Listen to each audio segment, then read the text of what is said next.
Over on Jaguar Gator 8, a new college football video is out. In this video, we talk about last Saturday's game between Oregon and Washington, and how a controversial 4th and 1 play made by Oregon might not be as bad as you think it was. Click the card in the upper right corner to watch. And now, on with our feature presentation. I'm really gonna miss you, Nathaniel Hackett. I know your days are numbered. I know you're a dead man walking, and that there is no way whatsoever, especially with how much your team has underperformed this year, and with a new ownership group with unlimited money coming in, that you survive the end of the year and make it a second season. But I really don't want you to go. I really appreciate all you've done for me. I won't cry because it's over. I'll smile because it happened. Because holy cow, you have been incredible when it comes to providing content for me.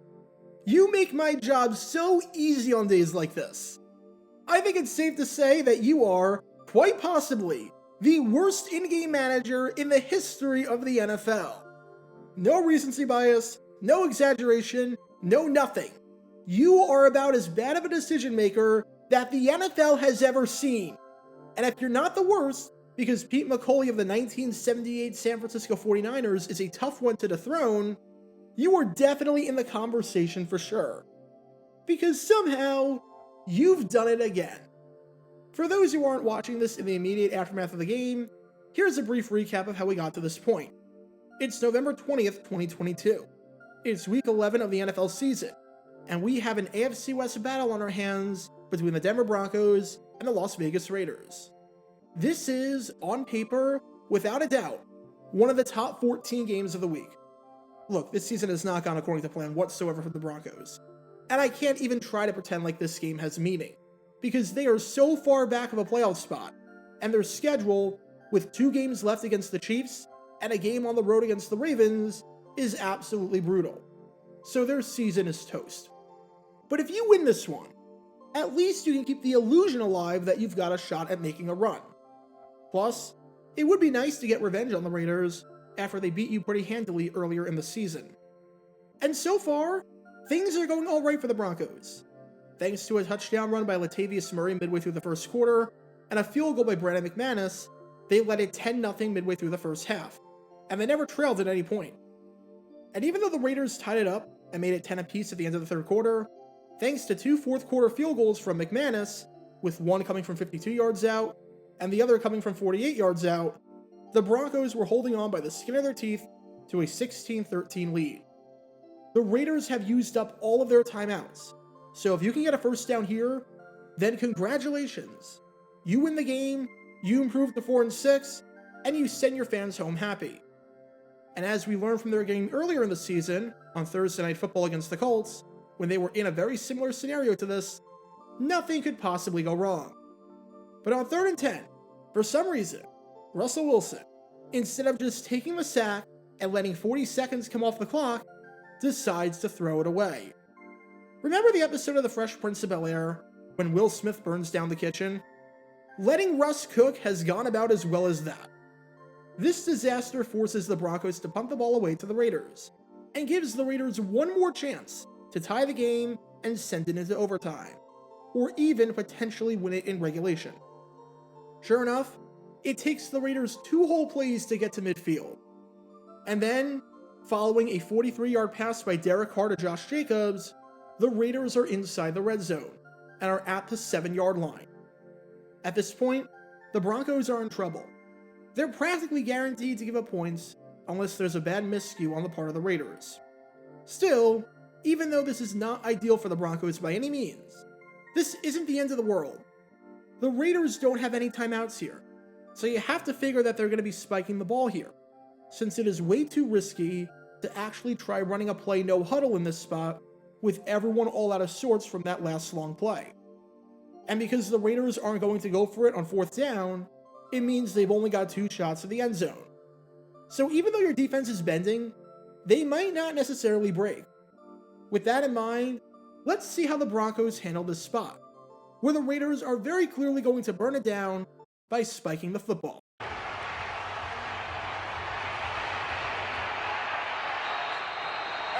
Wait, time out. Why did the clock stop? Did I miss something? Why did they blow the whistle? Did a drunk fan run on the field? Did someone get injured?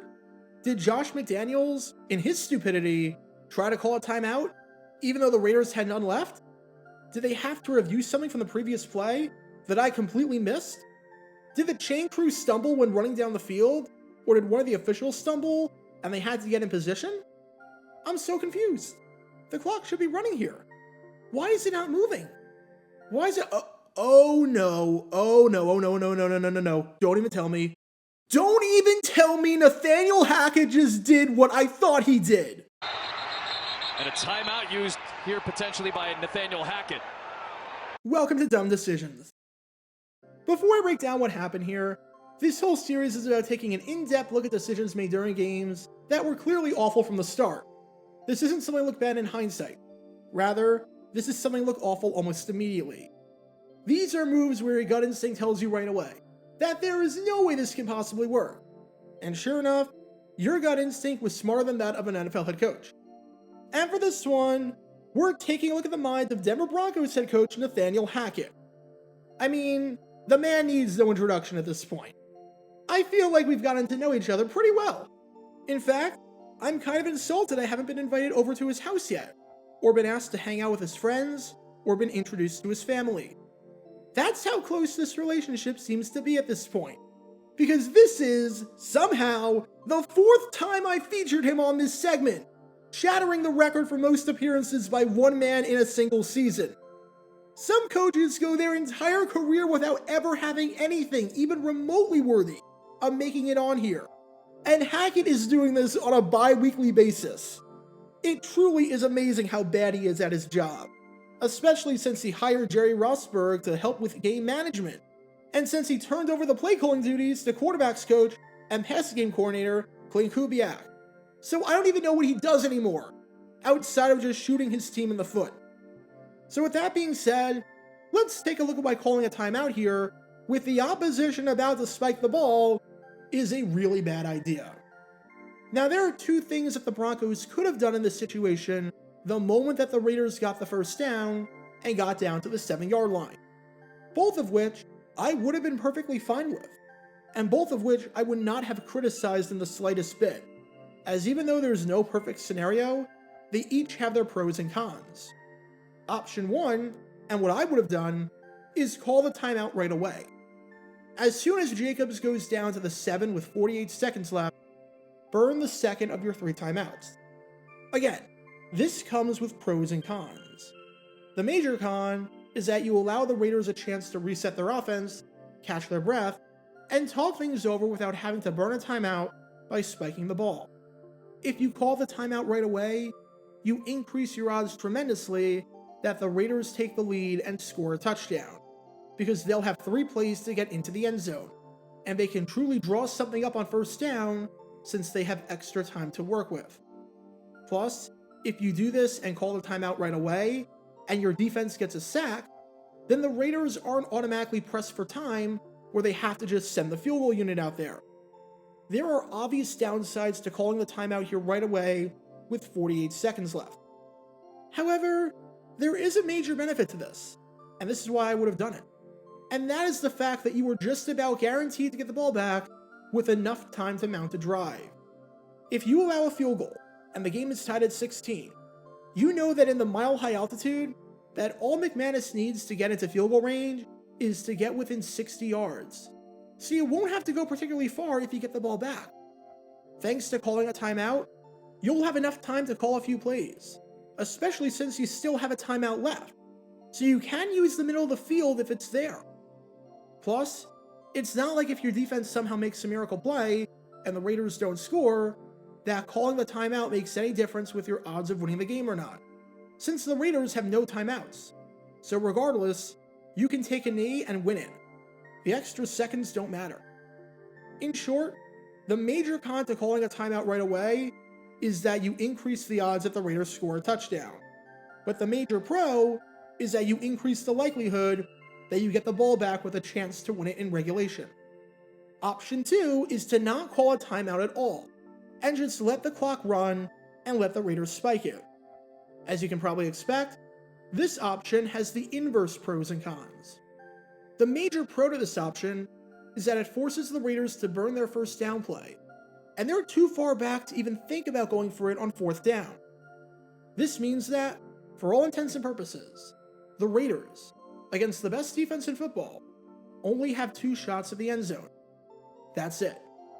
And if you get a sack on 2nd down, the Raiders have to clock it on 3rd down. And if you get a sack on 3rd down, the Raiders have to try a fire drill field goal, a la what happened in the Baylor-TCU game this past Saturday. However, the con is that you don't leave yourself any time to drive down the field if and when the Raiders score. So even though you increase your odds tremendously of not losing this game in regulation, you decrease your odds of winning it in regulation. The first option has a ton of risk, but a ton of reward. And the second option is pretty safe. Again, Hackett had 2 options here, and neither one of them are incorrect. You either call the timeout right away, or you don't call the timeout at all. Instead, Hackett decides to try a third option that, quite honestly, I didn't know existed. That's how baffling it was. Because for some inexplicable reason, Nathaniel Hackett decided to let 15 whole seconds tick off the clock and then call the timeout. There are, quite literally, 0 pros to doing this. It's what I like to call the anti-Hannah Montana game plan, because it was the worst of both worlds. You get the worst of option 1, because now you left yourself little time to drive down the field and potentially mount a game-winning field goal drive or touchdown drive if necessary. And yeah, that time definitely would have come in handy at the very end. Those 15 seconds meant the world, as just about everyone with a brain saw coming. And you get the worst of option 2, because now the Raiders have 3 downs to score, since they're not going to spike the ball on 1st down anymore, since they're not spiking the ball with the clock stopped. Josh McDaniels is stupid, but he's not that stupid. Literally, nothing good comes out of this scenario. You had the option of either giving the Raiders 2 downs, or giving yourself more time to respond, and you wound up choosing neither of them. It's like if you're taking a test and you get to a true-false question, and instead of circling either A for true or B for false on your Scantron, you circle C. It truly makes no sense. Roger Sherman from The Ringer summed up my thoughts perfectly. There were 2 good options, and he chose neither of them. And it's moments of incompetence like this that are going to make it extremely easy for the Walter Penner family, who had no say in hiring Hackett whatsoever and has no ties to the man, to fire him in the near future. Whether he's gone while you're watching this video, or whether he's gone at the end of the season, I don't know. But I do know this. Hackett is a dead man walking, and considering his body of work all season, including Sunday's travesty against the Raiders, it will not be hard to see why. Not at all. So what do we learn from all this? Make up your mind! Seriously, be decisive! Have a plan in mind, and go all the way with it. Commit to it. Either take the timeout, or don't take the timeout. But trying to do both things at the same time is how you get burned, and how you get in this mess in the first place. I really don't know what else to say. Hackett is so bad at this. I've watched a ton of football in my life, and I've seen and survived some atrocious coaches. And Hackett might truly be the worst of them all from a managing the game perspective. Because when Nathaniel Hackett is your head coach, you can't be surprised when quite literally everything backfires. Talk about a dumb decision. Get your official Jaguar Gator 9 merchandise by going to jg9shop.com, and be sure to like this video, ring the notification bell, and subscribe down below if you haven't already, as it helps the channel out a lot. And be sure to check out Twitch every Wednesday night at 9 p.m. Eastern for your chance to play NFL trivia and win cash prizes. Link in the description below. If you want to see videos like this condensed down to 60 seconds, then follow me on TikTok at Jaguar Gator 9. To see college football videos, subscribe to Jaguar Gator 8. To see highlight videos of players throughout the history of the NFL, subscribe to JG9 Highlights. Also, special thanks to all of our Patreon supporters for helping the channel. Your support is greatly appreciated. So you can become a patron and request future video topics in the description below.